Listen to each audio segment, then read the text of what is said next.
Hi, if you watch our last video on how to minimize taxes, in this video, we're going to talk about 5 key steps that you need to take so that you can minimize taxes. And we're going to go deep dive into these 5 things over here. So let's dive into it.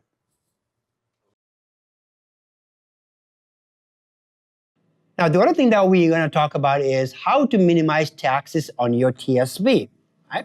This is a big deal. Even when I do webinars around TSP, this is a very, very interesting topic. Most people are they want to know about this. They want to know how to minimize taxes because they realize that tax is probably the biggest risk in retirement. I happen to call it the biggest misunderstood risk in this country because most people or some people do not understand how it works, right? So let's talk about it, 5 different ways how you can minimize taxes, right?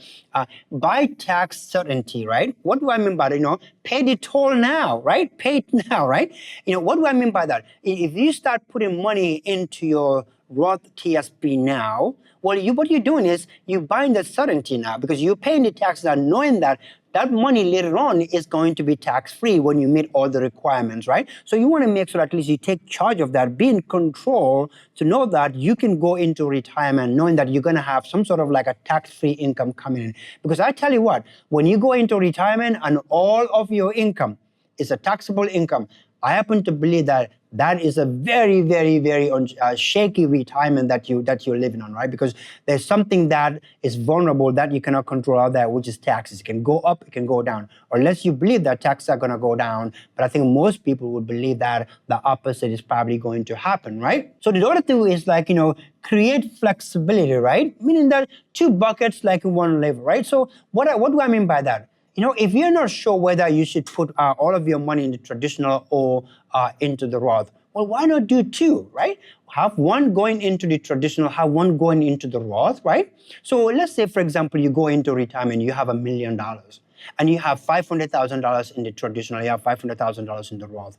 Well, that's a great spot because now you know that $500,000 in the Roth is actually tax-free. Now, you already have to deal with is the other $500,000 in the traditional to pay tax on, right? So giving yourself that flexibility, having both accounts going simultaneously, I think that makes smart planning out there, okay? Now, the other thing is, use low tax windows out there, right? What do I mean by that? There are times in your retirement whereby your income is actually lower, right? Do you want to basically use that opportunity to be able to maybe do Roth conversion and then be able to convert some of that money, sift it into the Roth? That way, at least that money can grow in there tax-free, right? So especially when people get into retirement, well, they lose they don't have their pension yet. They don't have their income coming in, but they have their pension. But they know that their pension is not enough to cover all of their retirement income. And they're not eligible for Social Security. Well, the mentality is like, hey, if you're making $150,000, why not create an income for yourself to keep you the $150,000 and then be able to convert that and put it into the Roth? That way you can get that going. Because the sooner you can sift money from the traditional to go into the Roth, I think in my opinion, is better for you in the long run out there, okay? The other thing is like the tax viewpoint. You see, there's a micro point of view and then a macro point of view. Most people, when you think about taxes, they think of the micro point of view. What do I mean by that? They think of taxes today. Oh, I'm not going to pay tax now because I'm going to be in a higher tax bracket. Or, April 15 is when basically everybody will have to basically put money into a traditional TSP, traditional IRA, so that they can avoid paying taxes, right? So what I want to challenge you to think about is, don't think of taxes today. You have to think of taxes from a macro point of view, which basically means that over your lifetime. You have to understand what your retirement tax bill is going to look like, okay? Because tax is something, whether you pay it now or whether you pay it later, you're going to have to pay it at some point. So I think what makes sense is to look at how can you minimize taxes over your lifetime. So that's why looking at from the macro point of view makes a lot of sense, okay? And then the other last one will be the withdrawal sequencing, right? When do you take money out is extremely important. Because you see, let's say, for example, you and your friend could be in retirement. You could retire at the same time frame in the same amount of money. Let's say you have $1 million and your friend has $1 million. But you retire and both of you are taking $50,000 out of your account every single year in your retirement. But you retire, and then the first 3 years in your retirement, the market is actually up, but you start taking $50,000 out. But your friend retires, and in the first 3 years, when he's taking money out, he or she is taking money out, the stock market, the market has gone down like 3 years in a row. Because they're taking money out when the market is down, and you're taking money out when the market is up, in those first 3 years, your friend can run out of money and you can still have money. So the sequence of when you take money out is extremely, extremely important. And that's something that we don't have control over most of the time, because when you get sick, guess what? You're gonna need that money no matter what the stock market does. So that you don't wanna put yourself in a bad spot like that, okay? Outstanding. So the other thing that we're going to be talking about is the required minimum distribution. Most people know it as RMD, right? Required minimum distribution. So usually what required minimum distribution happens is when somebody has money in their traditional retirement account.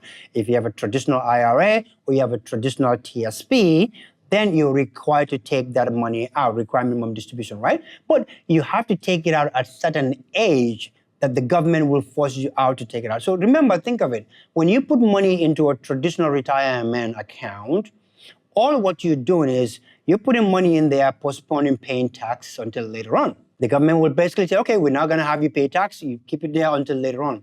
But at some point, they're not going to let you keep doing that for forever. At some point, they're going to come to you and say, no, you have to start taking money out so that you can pay taxes on that, okay? So that's the required minimum distribution. It's required, and there's a minimum, and it's a distribution that has to come out of your account, because if it stays in your account, there is going to be a hefty penalty on that, okay? Now, what are they? Obviously, we talked about that. You have to take it out, okay? When do they start? Now, most people, even today, people believe that it starts at 70 and a half. Well, that used to be the old rules out there, but that age actually changes now. It depends on when you were born, right? So for some people, it could start at age 73, and then for some people, it could start at age 75, right? Depending on when you were born, right? But when you sit with us, we'll be able to determine that for you so that we'll let you know when you need to take money out. So if your required minimum distribution age starts at 73, and you didn't take the money out, then that's a problem, okay? That's a problem. You don't want to do that, because that's going to cost you even a lot more money out there. So we don't want that to happen, okay? So when you ignore this out there, it's very, very, very expensive. Oh, by the way, just to be fair, TSP is not going to allow you to do that. TSP will actually push that required minimum distribution out to you. But if you have an IRA outside, some people forget about that. Well, they're going to send you the statement or send you a notice that you need to take your RMD out. But if you forget to take it out, then that's going to be a problem. We don't want you to be in that situation out there, right? So RMD, very key when it comes to like retirement, okay? When it comes to your TSP, small missteps lead into a big tax bill. We specialize working with federal government employees, help them design smart tax strategies so that they can keep more of their TSP dollars. So if you are an active federal government employee or retired federal government employee, and you're interested in building a plan, smart tax strategies so that you can keep more of your money, call us at the office. I'll be able to guide you. Thanks for watching. We have more federal insights coming to your way.